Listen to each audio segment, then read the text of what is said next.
ഒരു ദിവസത്തെ കേരള സന്ദർശനത്തിനായി യു.പി.എ. അധ്യക്ഷ സോണിയാഗാന്ധി ഇന്ന് കേരളത്തിലെത്തുകയാണ്. അഗത്തിയിൽ നിന്നും രാവിലെ 11 മണിയോടെ കൊച്ചി നാവികസേന വിമാനത്താവളത്തിൽ വന്നിറങ്ങുന്ന സോണിയാഗാന്ധി 11:10 റോഡ് മാർഗം സെൻറ് ആൽബർട്ട്സ് ഗ്രൗണ്ടിലെത്തും. സെൻറ് ആൽബർട്ട്സ് ഗ്രൗണ്ടിൽ നിർഭയ പദ്ധതിയുടെ ഉദ്ഘാടനമാണ് അവർ നടത്തുക.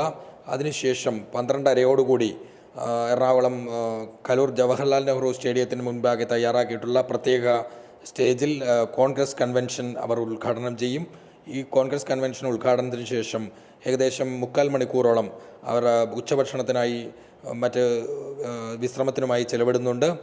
അതിനുശേഷമാണ് തിരിച്ച് നാവികസേന വിമാനത്താവളത്തിലേക്ക് പോവുകയും അവിടെ നിന്ന് കൊല്ലത്തെ INTUC സമ്മേളനത്തിൽ പങ്കെടുക്കും.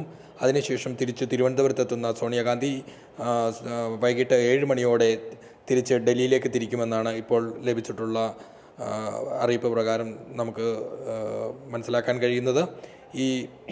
ഇവിടെ സോണിയാഗാന്ധിയുടെ കൊച്ചി സന്ദർശനത്തിനിടയിൽ കോൺഗ്രസിലെ അസ്വാരസ്യങ്ങൾ പറഞ്ഞു തീർക്കുന്നതിനായി മുഖ്യമന്ത്രി Oommen Chandy, KPCC president VM Sudheeran അടക്കമുള്ള കോൺഗ്രസിൻ്റെ മുതിർന്ന നേതാക്കളെയെല്ലാം അവർ കാണുമെന്നും ചർച്ചകൾ നടത്തുമെന്നുമാണ് സൂചനകൾ ലഭിക്കുന്നത്.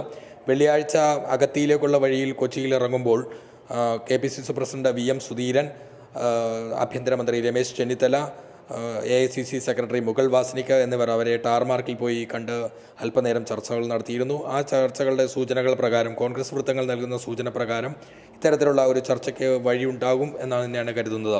ഇത് കോൺഗ്രസിൻ്റെ ഔദ്യോഗിക തെരഞ്ഞെടുപ്പ് തന്ത്രങ്ങളുടെ അല്ലെങ്കിൽ ഔദ്യോഗികമായ തെരഞ്ഞെടുപ്പ് പ്രചരണത്തിൻ്റെ തുടക്കം എന്ന് തന്നെ നമുക്ക് കരുതാവുന്ന ഒരു സമ്മേളനമാണ് ഇന്ന് കൊച്ചിയിൽ നടക്കാൻ പോകുന്നത്. അത്തരത്തിലുള്ള ഒരു സമ്മേളനം നടക്കുമ്പോൾ തന്നെ ഈ KPCC പ്രസിഡന്റും മുഖ്യമന്ത്രിയും തമ്മിലുള്ള ഒരു അകൽച്ച സംബന്ധിച്ച് കഴിഞ്ഞ ദിവസം മാധ്യമങ്ങളിൽ വന്ന വാർത്തകൾ അവരുടെ ശ്രദ്ധയിൽ ഇവിടെ നിന്നുള്ള നേതാക്കൾ പെടുത്തി കഴിഞ്ഞു.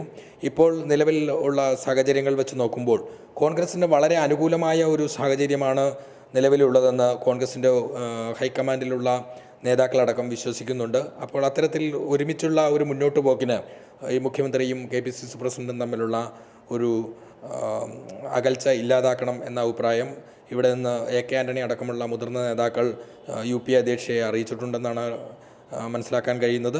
അത്തരത്തിലുള്ള ഒരു ചർച്ചകൾ കഴിഞ്ഞ ദിവസം AICC സെക്രട്ടറി മുഖ്യമന്ത്രി ഉമ്മൻചാണ്ടിയുമായിട്ട് നടത്തിയ ചർച്ചകളിൽ വളരെയധികം പോസിറ്റീവായിരുന്നു എന്ന് തന്നെയാണ് വിചാരിക്കുന്നത്.